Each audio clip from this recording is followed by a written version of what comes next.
Imagine a darkness you can't escape. A hypervigilance that follows you home, making simple things like washing the dishes an overwhelming nightmare. For too many of our veterans, this is the reality of living with PTSD and other combat-related traumas. Traditional treatments often fall short, leaving them feeling lost and without hope. But what if there was another way? Welcome to the DAV Podcast. At this year's National Convention, Assistant National Communications Director Matt Saint-Sing led a panel exploring the science and stories behind the groundbreaking and controversial psychedelics medical treatments. Stay tuned and find out that this isn't just about drugs.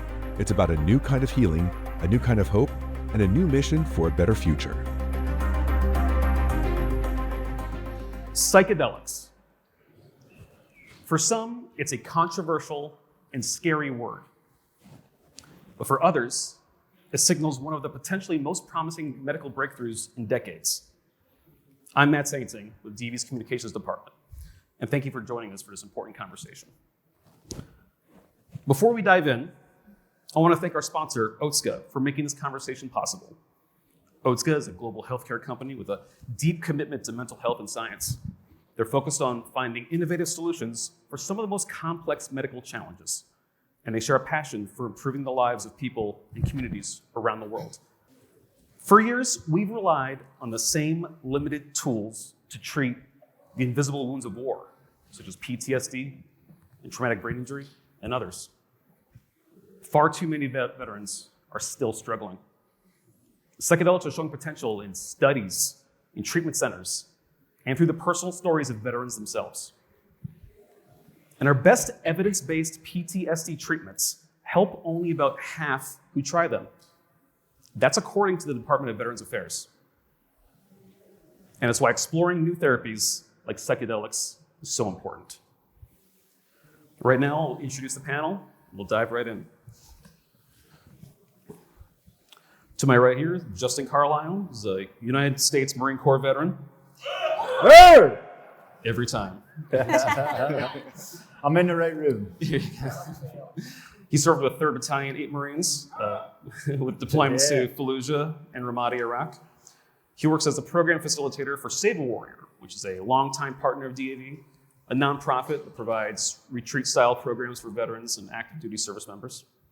Thank you for being here. Thank you.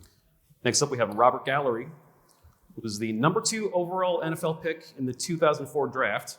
It's something we have in common, right? And he played 8 seasons with the Oakland Raiders.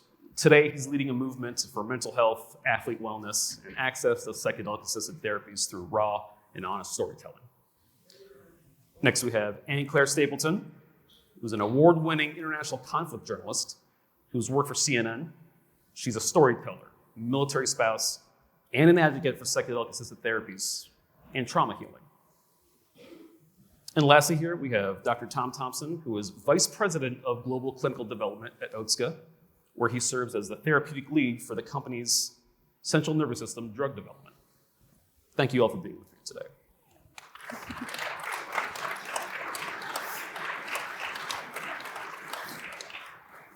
First, I'd like to go down the line here and ask everyone, what brought you to your work on psychedelics?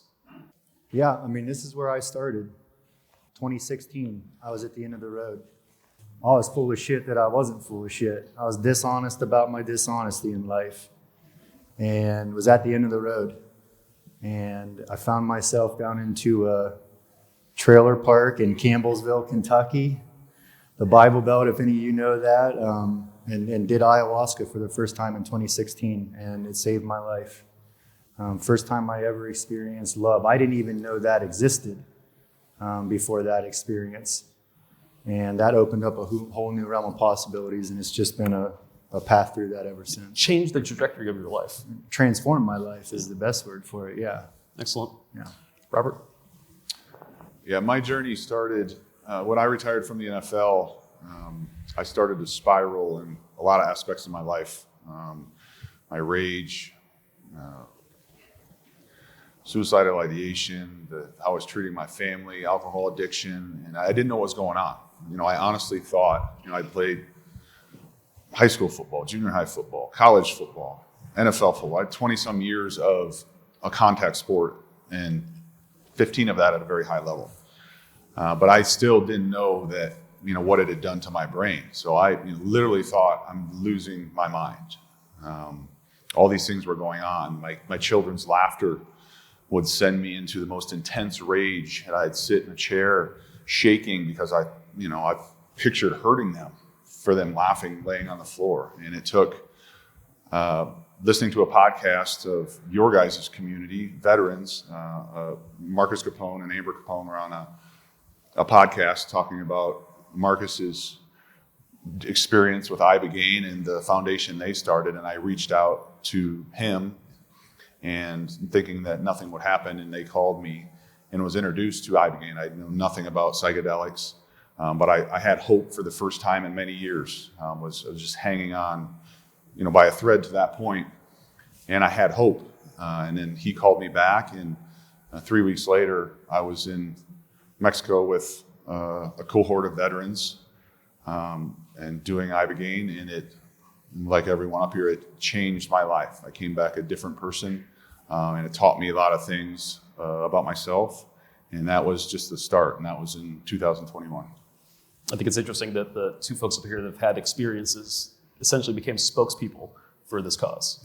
I think that is telling in how the power and promise of psychedelics, for sure. Absolutely. And Claire? Yeah, I only learned about psychedelics as a healing modality about 1.5 years ago when I had a friend who had heard one of these veteran podcasts where they talk about their experience doing psychedelics. And my friend had a very bad TBI, and he was very suicidal, and he called and he said, "Hey, I just heard this podcast about this thing called Ibogaine. I booked my ticket to Mexico. If it doesn't work for me, I'm going to kill myself." He said, "That's where I'm at in my life right now." And before that, I had never even heard the word Ibogaine before. I'd never even heard about psychedelics being used as a healing modality. And so I'm a journalist. I was at CNN for the past 16 years, but always doing international conflict. But I did what I would typically do, and I approached it as a journalist and said, I'm going to learn everything I possibly can about this. I don't know what Ibogaine is. I didn't even know how to pronounce it. But I started interviewing and dozens and dozens and dozens of people that had been in the psychedelic space. A very, very large majority of them were veterans that had gone to Mexico to get healing, come back, and their lives were transformed in one way or another. And it almost became an obsession of mine because I didn't know that these things existed. Prior to that conversation that I had with my friend, and I felt it was so transformative because, I was constantly reporting on war, and I had done multiple deployments to Ukraine myself, and I was having all of these feelings and struggles internally, not related to my professional career, but personally related to PTSD and things like that I couldn't even put a name to. And I went and got my own Ibogaine treatment in Mexico, and it was really, really transformative for me. And it changed my entire life. I ended up leaving my career as a conflict journalist to advocate for these healing modalities. And it's been about six months now where I've gone full-time to do advocacy, awareness, and education, because I think a lot of people have never even heard about these medicines. Yeah, how many people here have heard of Ibogaine? Okay. This is a very well-informed crowd. Most of the time Yeah, when you ask honestly, people, they don't know. Yeah. Interesting. And there's many other psychedelic compounds too, for sure. Thank you, Anne Claire. Tom? Yes, well, mine's a little different journey. It's kind of dangerous as a psychiatrist how he got there, because I'm going to go back to my childhood. But I won't take a long time here. But long story short, my dad, who actually was a Marine, by the way, so I wanted to word that in there, was a neurologist, and I saw people, needing help in the neurology field throughout my life. And I said, I want to do that. So I went to med school, and I really realized the serious impact, significant impact, that mental illness had on people and on their families. And I said, wow, this is really an area that really needs some addressing, because there's not a lot of treatments. A lot of medicine was a lot further advanced at that time, and it's like, we don't have a lot of good treatments for people, and these disorders are really serious and impactful. So I became a psychiatrist, and then later on decided I wanted to help figure out how to develop more medications to help with these unmet needs that we see throughout life. And so I ended up in helping develop medications that treat psychiatric and mental illnesses, mental disorders.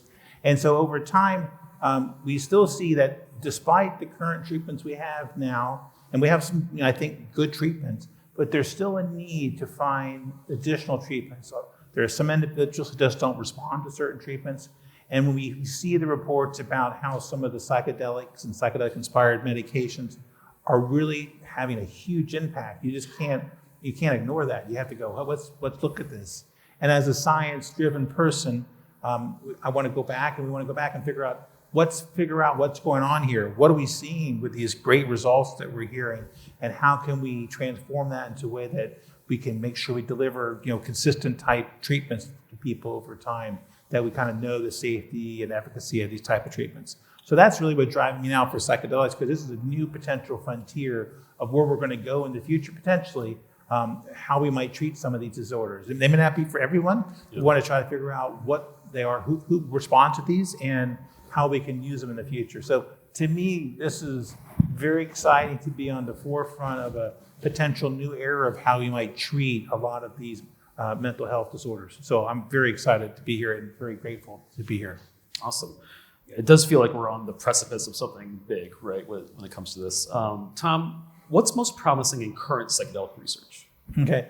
Yeah, well, Leo Otsuka, just to give a little background, you may or may not know, Otsuka's been doing research in the mental health area for over 40 years now. And the main, basically looking to help treat various mental health disorders. We have a number of indications for various treatments. But our main goal, driver, as we try to figure out what to work on, is we look at unmet medical needs, as I mentioned a little briefly before. That's truly a driver. That's a word that we talk about. It's part of our culture at Otsuka, where we really want to find out where the needs are and how can we address those and find possible solutions for them.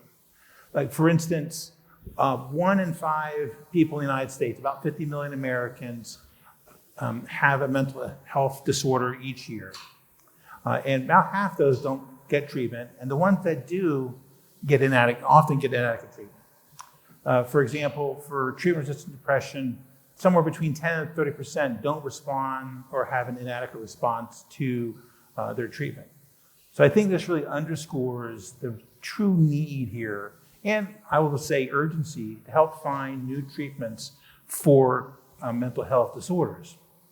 And that really is why we're interested in psychedelics, because we're seeing this has to be the potential of a new way, new frontier, as we mentioned before, of how we might treat it. Because we may be able to give a medication that you don't have to take every day, but you have these really wonderful results.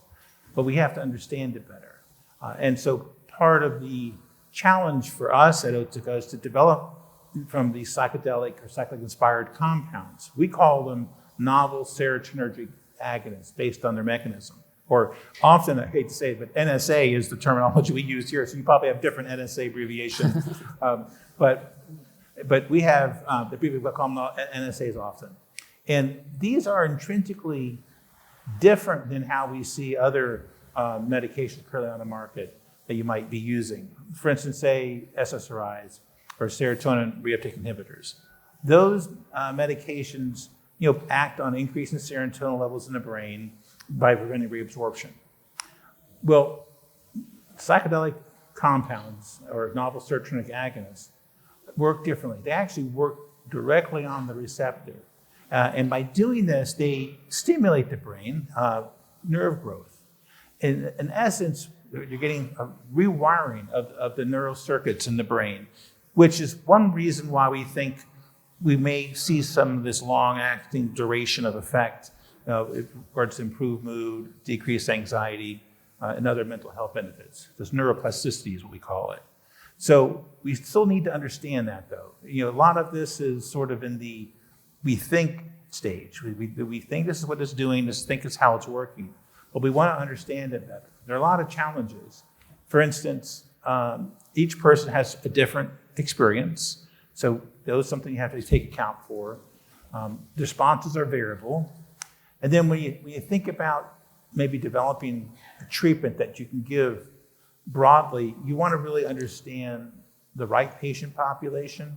Like, who's the right patient for this? And there may be some patients that it's not a good idea for, and it may not work well. There are others where it may work really good in.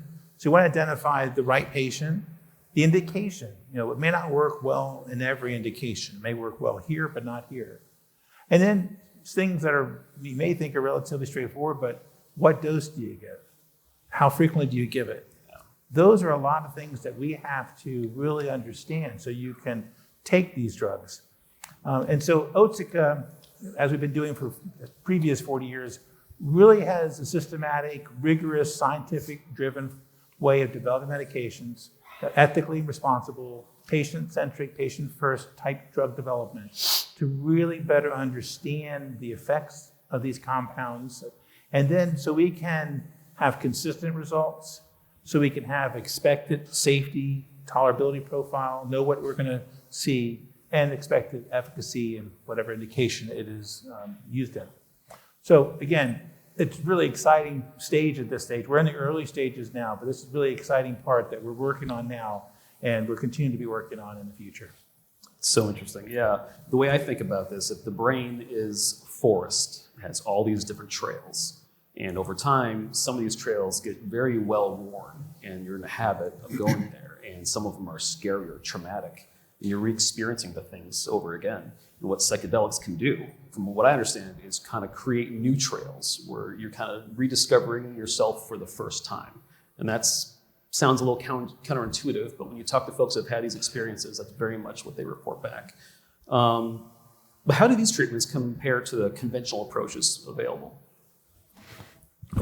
So I mentioned briefly like SSRIs or serotonin re-upping inhibitors. Mm-hmm. So those are medicines that work very effective for some people. And the way they do is they increase serotonin levels in the brain and the neurons by preventing reabsorption of serotonin. That is very different than what the psychedelic or psychedelic-inspired compounds or NSAs, we'll use a lot of different terms here, but novel serotonergic agonists work. As I mentioned, it's that reconnecting the brain, the recircuitry, the neuroplasticity that is different. These compounds work directly on those receptors, the serotonergic receptors. Often it's the 5-HT2A receptor, but there are plenty others.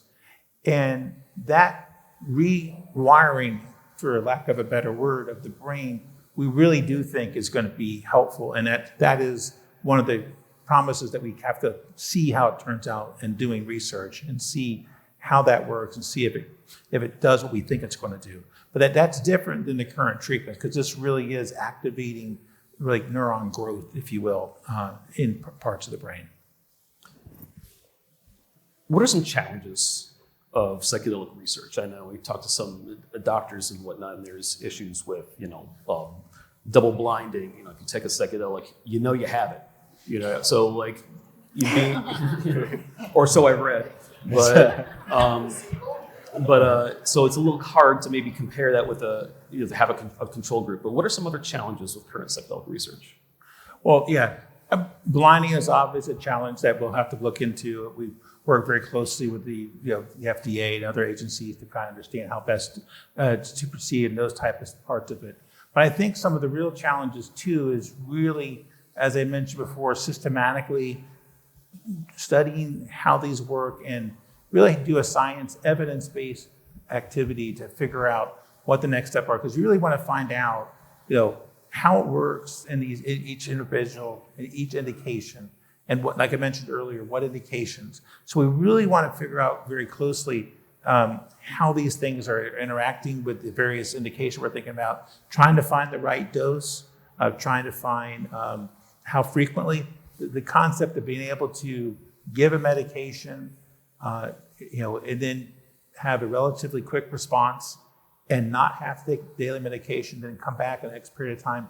That to me is truly transforming. That to me, from my perspective, is one of the most exciting things that as a psychiatrist, we can offer patients, because here you totally change the way you will treat some of these individuals where they come in, you get treated, you come back in X time. Again, that's where the research is going to tell us what to do and how to do it, so it's consistent and reliable with individuals. That's the exciting part.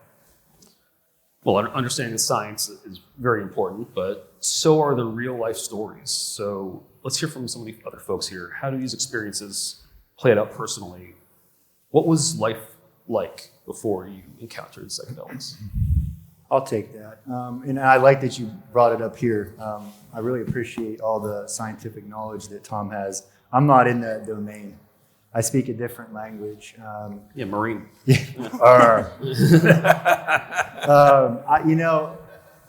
I was spiritually dead before I had my psychedelic experience. And that experience woke me up. And I went into that thinking that I was going to encounter things that I had endured in my deployments in combat, Fallujah and Ramadi. And none of that came up. None of it. What continuously was coming up was things from my childhood, constantly. And I didn't understand that. And that brought me back to that reawakening and connected me to some of those memories. Now, I felt all this love. I had all these great things going on. I didn't know what to do with it after that. And luckily, I landed at Save Warrior, which is a partner of DAV. We've been partners of DAV for years. And that experience at Save Warrior, that cohort gave me language for my psychedelic experience. And one last thing with this, I'd taken a personality test, and not by design. I had taken it through some therapy I was doing right before I had my first psychedelic experience. And I took that same personality test 5 years later. And my scores were pretty much the same across. Our identity, our personality stays the same. But the biggest jump, and it was by about 40 points, 40 points of deviation, was my openness to experience. It opened me up again. That's when I say I had a spiritual awakening. It awoke me to the possibility of life again. I think the same thing people talk about when they have done like the MDMA-assisted psychotherapy. Going to a therapist or two and talking about the worst days of your life are hard, and they're not fun. And what MDMA can do for the folks who have been in the studies kind of lowers the barrier to that, where all of a sudden you're like, wow, I want to talk about this because they're asking this question, and you feel some more connection. And it's a way of kind of, I don't want to say speeding up the therapy process, but maybe kicking in the door a little bit more, like that. What about you, Robert? What was life like as a former professional football player? Yeah, life before my Ibogaine experience was, it got worse and worse as the years went on in my retirement from football, to the point that, my wife couldn't trust me to take our kids to their sporting events or to be alone with them. Thank God I never put a hand on them, but the emotional side of the reactions I would have to the most minute things, I put my family through a lot of trauma, a lot of mental trauma that I didn't know. It was, in that moment, these things were going on, the brain fog, the rage, the depression, the suicidal thoughts, talking about it, talking to my wife, telling her, here's everything, here's my retirement, here's this, like I'm a burden on you guys. It's better off that I'm not here. And that's a scary place to be in because I meant it in that time. As a lot of you guys in your community know, that's, a friend of mine who took his life, who was a veteran, he told me, no one wants to commit suicide, they want the noise to go away. And I wanted the noise to go away. And I didn't know what was causing it. And it was everyday struggle to, my wife told me, she said, every day you left, I didn't know if you were coming back. So that was my life for a couple years, going through. I did all the things in modern medicine. We're not saying Ibogaine works for everyone, but all the other stuff didn't work for me. I have a lot of great resources, a great retirement. I was doing hyperbaric chambers, doing light therapy. I was doing for 2 years, did everything I could because I wanted to be better. And I wasn't getting any relief. So that was my life. And my wife was, I've known her, we've been married for 17 years. I knew her in college. She knew me back when I was a young college football player that was, liked to go out after games and drink beers and, get free food if we won. So she's lived with me through the ups and downs. And I, like your community, finally realized, hey, there's something you can do. We don't have to suffer, right? Because we're all big, tough, especially in my line of work, right? I'm actually small now compared to what I was when I played. I was 325-pound bad dude, right? In my world, I'm proud of that. I played offensive line. I had to go to and would never compare myself to your community, but I had to go to a dark place to do what I did on the field, because as you get older, right, you have to, that was my battlefield, and I don't mean to draw comparisons to your battlefield, but I've learned through your community, the guys I healed with are veterans. Like, my community loves and wants to be a part of your community, because we look up to you guys. We look up to, all of us are big supporters of the veteran community, and I've learned through this, the veteran community has brought me in, because we bring hope. You guys are overseas, or you're doing the things you do, right? So my team I lost when I retired. I lost my teammates, my community, and I gained that through psychedelics with your guys' community, the veteran community. And so I think it's such a healing thing for both of us. So post Ibogaine, for me, it's been like, hey, I went to my first experience with, a couple Navy SEALs, a fighter pilot, right? And I'm thinking, these guys are been through some of the worst things in the world, and they can open up and talk about it and do this to try and heal. Like, why can't my community? Because my community still, like I did for years, would hide. I hid it in my house. The only person that knew about it, the depths of it, was my wife, because she lived it daily, and my children. And thank God they were young enough that, I told someone, we talk about generational trauma. I started the generational trauma in my family. I didn't do it on purpose. I didn't know I was doing it. But the healing has helped me to end it. So post treatment for me in my life now is to get back to let my community know, hey, there are healing. There is healing. You don't have to suffer, right? To your community. I want to be a part of your guys' community, because our community looks up to your community, and I think it's likewise. There's a lot of crossover, right? And it's a genuine, because I could sit in a seat in here, I would guess, next to any one of you, and talk about my experiences and be open about it, and talk about my kids laughing and wanting to strangle them, right? And I'm not going to get that look that I've got before from someone that doesn't understand what happened to my brain from playing 20-some years of football, right? And what happened to me emotionally from from playing that sport and not knowing what was going on, right? Your trauma is different than your community's trauma is different than mine, but your community has taught me that we're all the same, right? It's all dealing with your brain. It all starts with the damage to your brain, what you do, and then how you think, right? And this, for me, has changed me in a great way. I'm still the guy I am. I am still, right? My dad was fought in Vietnam. He was a Marine. I have him tattooed on my leg, right? So I'm a military guy. I went and played football. That was the second thing I wanted to do, and it worked out for me. But going through all this, right? I'm still, the real Robert's back. My wife tells me that, the guy I knew 20 years ago. But I'm still, don't get it twisted. I am still the guy, right? If we're leaving at 8 o'clock, and I know you guys get this, if we're leaving at 8 o'clock to go to school, you better be in that car at 7:59. Otherwise, Dad is gone, right? So it doesn't turn you into a yogi. But for me, it gave me my life back, that I can enjoy life, I can love, as it's been talked about. Like I had to love myself before I could love my family again, or let them love me. And that's hard to talk about I was the second pick in the draft in 2004. I'm supposed to be this big, bad, tough guy, right? That's just had this great career and did all these things. I still have failure complex. I still have all these things that we all have, and it's allowed me to deal with it. And I work very hard every day to continue to live the life that psychedelics, specifically Ibogaine, has given me, and I want to share it with the rest of the world and give you all what you deserve, along with our community. Thank you for sharing that. There's a lot of stuff there. I think there is some natural overlap between professional sports and the military community. You mentioned you lost your team when you retired from the NFL.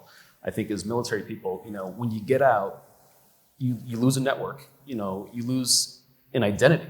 And if you were injured and had to be exit military service because of that, you had your identity ripped from you in a flash. And I think being able to, find a community like this, I'm so glad that those folks, Navy SEALs you mentioned, brought you in and whatnot, because it is true. Trauma is trauma. And so definitely need to find a way to treat that effectively. And Claire, you've had a front row seat in your career to trauma. You've been in every single assembly line stop. You were in combat. You're a military spouse. You've had beginning experiences yourself, and now you're an advocate. How has all of that shaped your interest in psychedelic therapies in general? If you had asked me this question a year ago, it'd be a completely different answer to now. I spent 20 years almost doing conflict journalism, and I never thought it affected me. I would look at a breaking news situation, a mass casualty situation, a war zone situation, and I would do my job, and I'd get out and I'd move on. But what I didn't realize was that trauma compounds, and it builds up and it builds up and it builds up. And I think, so I've deployed to Ukraine 4 times since the Russian invasion. And it was when I got back from the 4th one, I have 2 children, and my husband left shortly after that deployment for his own military deployment. He's been in special operations for 17 years. And it was after, while he was gone, and I was running a global team of journalists for CNN reporting on, the Middle East and Ukraine, and it was just so much trauma every single day. And it wasn't until I learned about these medicines that it almost was like a light bulb went off in my brain, that there was hope to not feel the way that I felt and not have to carry the trauma and carry the burden and carry this sort of just feeling of abject horror at the state of the world. I didn't even realize that I was looking at the world the way that I was looking at it, because I had been in that situation for so long, for such a sustained amount of time. And it was after my Ibogaine experience, one of the things that we kind of preach about, when you do psychedelic medicine, is that you really should have pre and post integration work, and you should have, a coach that's sort of helping you understand what it is that your psychedelic experience showed you. And, I was kind of going through this journey, and she's like, and Claire, your PTSD. And I'm like, I don't have PTSD. I was never a soldier. I wasn't holding a gun. I wasn't, the one that was losing their children or what. I was just watching. It was my eyes. And, I was just kind of a viewer as a journalist. And she said to me, and Claire, I've spent 20 years trying to overcome one 6-month deployment. And it is acceptable for me to say I have PTSD and moral injury and, survival guilt and all these things. She goes, you've spent 20 years of your life covering war and trauma, every single day almost. What makes you think that you haven't earned the privilege to also have these traumas? And that was so profound for me, because I never even thought about it like that. I mean, and I live in a military family. I am surrounded by this community, and I think it's very acceptable for our veterans to have that, but it wasn't okay for me to have it. And so that was kind of a light bulb moment for me. And, the more I learn and the more coaching support that I do, and, each medicine journey shows you different things, but it's taught me that it's okay to release this trauma that we're carrying, but it's okay to even identify that you have trauma. Because that was something that for so many years, up until the past year, I couldn't even put into words that I was carrying something that I needed to put down. I had a complete inability to relate to people. Like, I live in these, kind of beautiful upper middle class suburbs, and I could not relate to anybody around me at all, because I was like, none of these people have been to war. They have no idea what the real world is like. Everything here is just, rosy and perfect. And, I don't care about the PTA, or I don't, like, whatever it was.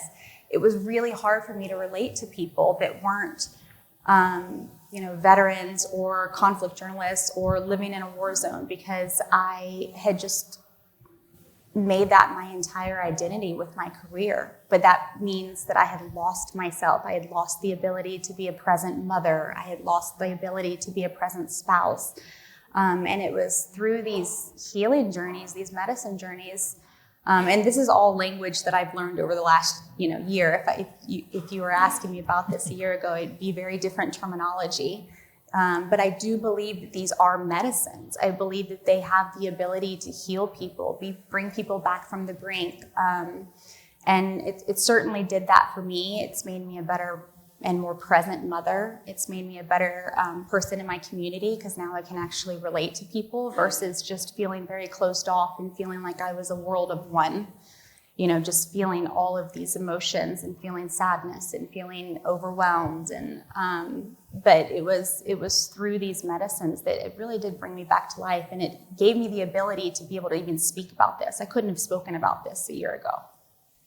I'm glad Tom brought up the information about rewiring this property in brains. Do you guys feel like your brain was rewired in a way? Yeah, before my first experience, like I had not only all the emotional stuff, but the physical stuff, the brain fog. I walked in a haze for years. This, my wife would be like, "You tired?" And I'd yell at her, "I'm not tired." Like I just kept saying something's not working right. It was just this constant phase, this constant haze, constant ringing in my ears. And when I went through my experience, I'd heard all the stuff. Like I said, I wasn't hip to what psychedelics were, and then 3 weeks later I'm down there, doing them. But they talked about, the people that I had talked to beforehand, say they talked about, defragging your brain, restarting it, all these things. And I had to have hope, but I was like, yeah, right. But I was like, I have to have hope, because if this doesn't work, I'm dead. That's where I was. And after going through the experience, it's exactly what it was. I came out, not only just my experience itself, just the defragging part, it was, for me, it's different for everyone, but for me, it was this movie of my life, right? I didn't have childhood trauma. I had 2 loving parents that were tough, but, none of that stuff was my trauma. It was all what I put myself through for my sport, for what I wanted to be the best at. So there's movies playing of all these things, and I'm getting rid of stuff, and I'm keeping stuff thrown into my heart, right? It was just like this defragging. And then, the other medicine they partner with, after a day of rest, for me, turned the lights back on. Because I came out of that, and I could hear everything. I could hear someone in the back row unzipping their purse. I could hear the zipper. It was just so intense. I came out, and I was like, I could hear again, like literally hear and see and feel everything. And it just took all these things, the ringing, the fogginess. I swear I drank 10 pots of coffee a day, and I hadn't had any, because I was just like everything. I was walking home, hugging my mom's wife. She came down to fly me home, and I'm hugging her, this grown 6'7", 300, I was 280 at that time, fully tattooed human being hugging his wife's arm, walking through the airport, because it was the sensations and what I could hear and see. It was like, oh my Lord. Like, it was like the lights had been turned on, the noise had been turned back on. And it was very intense. It was scary, because I had just lived in this haze of just this mumbling in the background and not listening to people talk and not having a clue what they're saying, forgetting my kids' names, like telling my wife, like, where's, and then I get frustrated because I couldn't remember my daughter Hayden's name. All right, that's pretty demoralizing as a father. When you're sitting, I literally couldn't think of my daughter's name. And then would get angry at myself, and then it would send me into a spiral, because I'm a terrible, terrible father. I can't get this out of my head. So for me, it was the scientific part of it, and the research studies that have been done, in your community, through the place that I reached out to as vets. They did a study with Stanford. That's scientific proof behind it that they're finding. Again, there needs to be researched, as Doc said, continually with more people. But the creating new neural pathways, taking areas of my brain. I had a brain scan before all this happened, and there was no electricity, no blood flow. I had holes in my brain. And to know that now it's recreating things scientifically, it's proving that, right there. And then there needs to be a ton more research done. But that's why we're here. So to know it is actually fixing some of my TBI, fixing the physical part that led to the emotional part. So that to me is something, that's the excitement around this particular medicine and what everyone's what they're doing, because this is something concrete I can take to my community, right? And be like, this scientists are studying this. They're actually finding that it's creating new neural pathways, new white brain matter. It is actually fixing some of the damage that banging heads for 15 years every single day, what that did to my brain, right? Or you guys shooting gun blasts, entry blast. It can help fix scientifically. Hopefully we can prove, but the research so far has been overwhelmingly great and gives me hope, gives my community hope, and should give all of you hope that maybe you're still suffering, can't find that modality that works for you. Much of the research, preliminary research, is very, very promising. We absolutely need more of it, for sure. But, I want to talk a little bit about stigma here. I've talked to veterans who have had some of these experiences overseas, and they're like, I was never, I from the just say no generation, right? All of a sudden they get on a plane to take, what they once called magic mushrooms, right? So have you guys run into stigma? Either did you not want to go down this road, or were you trying to hide it from folks? I hid it to the degree that I went to a trailer park in Kentucky to do it. in Campbellsville. Who's going to find me doing this in the Bible Belt? The police. Yeah, no, there is this cult of a culture we live in. These are drugs, and drugs are bad. I'm sure all you remember the DARE campaigns. We were just talking about that with the egg. This is your brain on drugs. Something to keep in mind, indigenous communities have been working with these medicines since time immemorial. Shamanic cultures 20,000 years ago were working with these medicines, and they never lost their connection with it. They still have it today. In our culture here in the West, we're just starting to reintegrate ourselves into these medicines, and we're doing it through a scientific lens because that's what we're comfortable with. But for peace of mind, just know that human beings on this planet have been using these medicines as long as we've been here. And there's indication that some of these medicines have been here longer than Homo sapiens. Yeah, that's wild to hear, right? Yeah. I know with research too, I think it's so hard to research these compounds because of the illegality, right? And I think if you look back into the classic psychedelic literature, the 1960s, there was a lot of science that was being done. And then, a law was passed and we lost 50 years of research. Where would we be today if we could have studied this stuff for half a century, right? It's kind of boggles the mind. And when we talked about this unmet need that Tom brought up, and we've all seen it, lived it, it becomes very maddening when you hear that. So we need organizations and individuals to really be advocates and to push the boundary of this for our community and wider society. I should say DAV also has we've had a resolution on the books here for the past couple of years where we call for VA to research psychedelics and to make available them to veterans population if and when they're FDA cleared. So we're not advocating for anything like that. Just when the FDA clears it, we would like to see it made part of the formulary. So let's talk a little bit about ibogaine specifically here. It's a West African root shrub. How do you drink? Do you drink it? What's the method? It depends on where you take it. A lot of the people, ibogaine is currently a Schedule I drug in the United States, so you're not able to access it. It's illegal here. So a lot of people go to Mexico where it's not regulated to an ibogaine clinic. And so when it's done in a medicinal form, typically it's in capsule form. I don't know, that's how I took it, in capsule form at a clinic in Mexico. And I think that, but you can also do it, it's a bark, right? So it's the root of a little shrub, a little tree.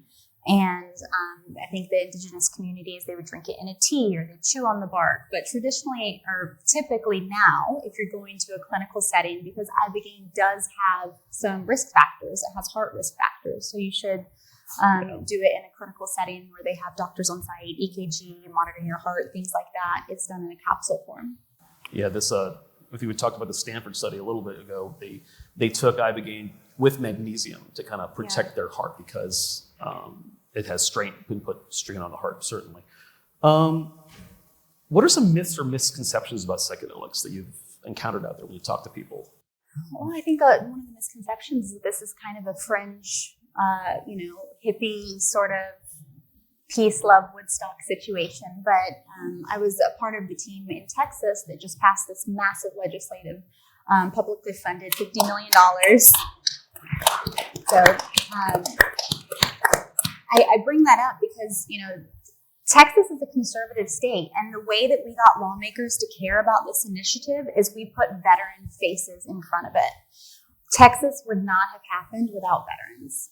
We brought in a bunch of veterans who had gone to Mexico for Ibogaine treatment, who were willing to share their stories with lawmakers, and that is what made that initiative happen. That was the largest public funding for psychedelic research in the world. And it happened in Texas. That was signed by the governor this past June.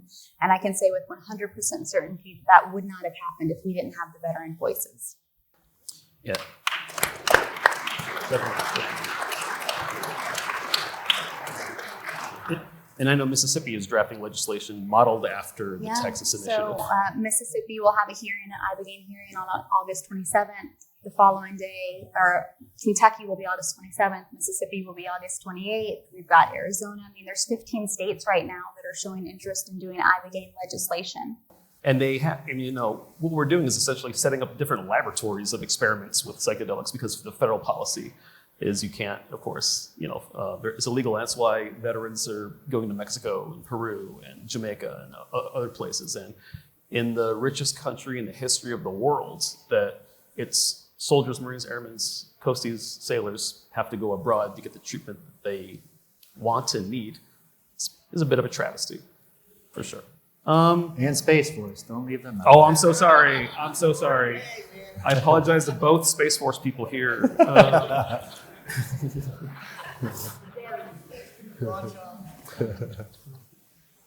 What gives you hope for the future of psychedelic therapy? And anyone, please jump in. We're having this conversation here at the DAV conference. That gives me hope.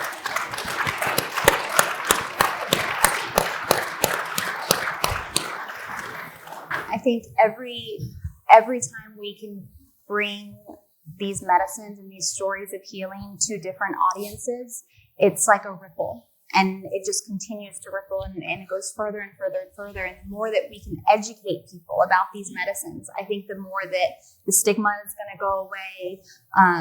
People will be much more open-minded about the need for healing. In the United States, we're kind of beholden to the pharmaceutical companies a lot of times, and people take daily maintenance medication for their entirety of their lives.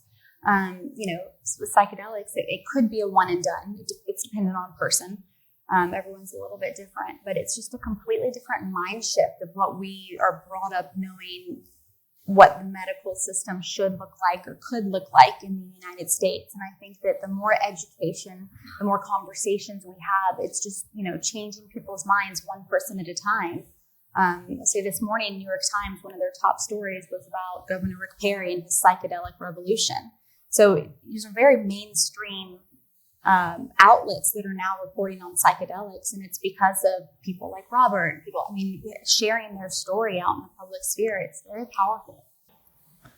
I would have to mirror the hope part. It's like I said before. It's a lot of it's the stigma.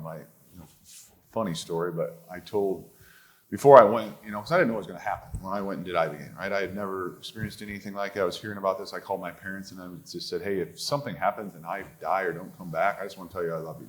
They knew I'd been struggling. And I said, I don't want anybody's opinion. This is what I'm going to try. And my mom gave her opinion, right? But it was the same thing, right? It was nothing. She's one of the more supportive of my people in my life, but she's like, well, back in the, right, it was a stigma. Back in the, people are doing psychedelics and walking off the roof, right? And I'm just like, okay, right. It's like, I don't need to hear this right now. But that's the stigma, right? It's like this drug and breaking that stigma. So it's hope that, no, this is something, and especially with Ibogaine, it is not fun, right? It is not I think the thing that's helping with this progression, how it's moving forward so fast, is because this is not a recreational medicine. This is not a recreational drug as it's labeled now. This is something you do for healing. It is, believe me, we've been through it. I've been through it a couple times. It is not something you look forward to doing, right? And you have to do it with the right people. But for me, it's the hope of, I tried all the other things, right?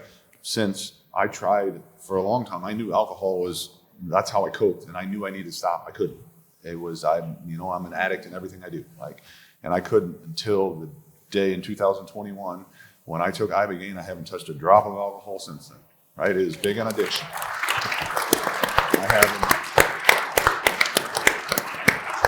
I haven't taken a pharmaceutical. I was on antidepressants, sleeping pills.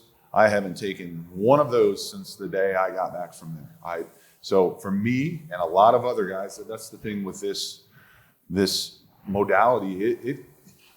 It's almost, to me, it's like too good to be true, right? Because it's fixing my brain damage, it's fixing my emotional stuff, it's fixing my addictions, right? These things, it's taking these things away. That's what's exciting about it, right? The hope that, oh my goodness, like our community has hope, you have hope, your friends have hope that I don't have to live in that torturous life I was doing, hoping every day that I wouldn't screw up and take my life, right? It's the hope for me is the biggest thing with all of this. And I'm sitting here, right? Is this easy to talk about? Sit here and talk about my things I did and thought? And no, absolutely not. But if it can help someone, right, to look into it, to experience it, to help move the legislation forward, to help it be studied, then I'll sit and go through that. The power of personal stories cannot be overstated. I live in Washington, right, in a city where no one changes their minds, right? A veteran sitting in a chair on the Capitol Hill saying, "This was my experience," has actually changed people's minds. Folks that you wouldn't think would be behind it, change their minds on this. What were some of the stories that you were telling the Texas legislature or helping to connect them with for the Ibogaine initiative? Well, I think in the military community, it's a small community where we are less than 1% of the country. And so when I would tell a lot of these veterans that came back from Ibogaine treatment before they went and talked to lawmakers, I'd say, the vast majority of lawmakers that you're speaking to, they're not going to be able to relate to your, warfighter experience. But what they can probably relate to is substance abuse, because it just so happened that all the veterans that were speaking to lawmakers also had substance abuse issues prior to their treatment, whether that was alcohol or opiates or, you name it. And I think that by sharing a story where, you're trying to convince a lawmaker to support this initiative, how do you do that? You get them to think about their family members that could potentially be benefited from these medicines. I read a statistics that it was as high as 1 in 4 people struggle with addiction. And if these medicines can help people with addiction, that's a vast majority of the population, much bigger than the military community is. And so when we were educating lawmakers and educating the staff of lawmakers to try and get them to vote yes on this, it was really reinforcing that this is not just for warfighters. This is not just for people that have been to war and have PTSD and a TBI. This is for everybody. And I don't say that like everybody should have, free reign, but we're talking, the moms in middle America that are depressed and they don't know why. And, I think that there's such a large population that these medicines could help heal. And when we educate, lawmakers, what I was trying to do with the veteran voices is get them to be able to recognize within their communities who it is that can this potentially be benefited from. And it was incredibly successful. It was like light bulbs going off while you're watching these representatives and senators hearing about this. Like, oh, it can help with substance abuse, or oh, it can help with depression, or oh, it can help. Oh, my son played football for his high school career and he got a bunch of concussions. It can help that too. And so it was just sort of opening up the conversation to get them to think about it, that this is not just for veterans. This is for potentially anybody that's suffering from trauma. Everybody has trauma in one way, shape, or form or another. And so I think that was really pivotal to get them to, it was almost like we educated them so much through the veteran voices that they couldn't say no, because there was really no argument at the end of the day. They had nothing that they could come back and say, well, I'm not going to support it because of this, because we educated them enough to where they said, well, why wouldn't we try? What do we have to lose? Definitely. I think, stigma, the other side of that coin is, I think, folks who are maybe a little too excited about when they hear psychedelics. And as you say, it's not fun. There's nothing cool about talking about these horrible times in your life. But what are some strategies to counteract that, to kind of, to less tie-dye, more white coats, right? We want to get to a place where we're talking about it only as medicine. What do you think some strategies are for that, as someone who went there? You don't want to talk to me about that one because I'm not just the white coat guy. We've talked about the science is incredibly important. At the same time, spirituality is also incredibly important. And I also don't knock people that just want to go do these at a rave. Or the culture that we've lived in has made these illegal and demonized them. So we have this idea that we got to hide it and we feel nasty about it. It doesn't have to be that way. Proper set and setting is everything. Yeah, I'm glad you brought that up. Again, in the the classic psychedelics literature, what's some of the most important aspects of it are the environment you're in and the mindset walking into it, right, with intention, right. And there are folks who have definitely gone to raves and whatnot, and they just want to have a good time. Yeah. And what we're finding now is, well, this also has real implications for people who have incurred trauma. Yeah. So I think it's absolutely fair to say that. But I do want to piggyback off what you're saying. Sure, but it is important to properly prepare yourself for these experiences. Ann Clear talked about a lot of us veterans come into this and we're addicts in some way, shape, or form. So with so many of these psychedelics, it's important to be off all your medications. They can have contraindications with the medicine. So finding an organization that has an appropriate protocol in place to help you come off your medication, a place that's getting you into daily practices like meditation, breath work, these are things that will really prepare you for a psychedelic experience. And something that Carl Jung said, beware of unearned wisdom when you go into these experiences. You don't know what's going to show up. Like I told you guys, I thought for me, going into my first experience, it was going to be a lot of war-related material. I've never had a psychedelic experience where I've had something war-related come up. Majority of time, it's stuff to do with my childhood. So be prepared for that. Don't think you're going to go into this and have an experience that you want. The medicine's going to give you what you need to have. And you might have some memories repressed and locked away. And this medicine, you drop into your heart and you start feeling love, and some of those memories might start popping and unlocking. So it's really important on the back end of a psychedelic experience. This is something else that Ann Claire brought up, to integrate that experience. And you can say, well, why would I integrate something? Well, this could potentially be the most impactful experience of your life. So if it's up in that realm, it's something that you need to take the time and integrate into your daily life. And I would also say that if you are thinking about going and doing one of these medicine journeys yourself, like when you come back, your brain is very malleable. I mean, you have, this kind of window of opportunity to create new neural pathways and new habits. And, so if you are in a really bad situation and you go do these medicines and you put yourself back in that really bad situation, and you might not see all the benefits, you probably won't see all the benefits that you could potentially see if you put yourself in a better situation when you go back into your real world.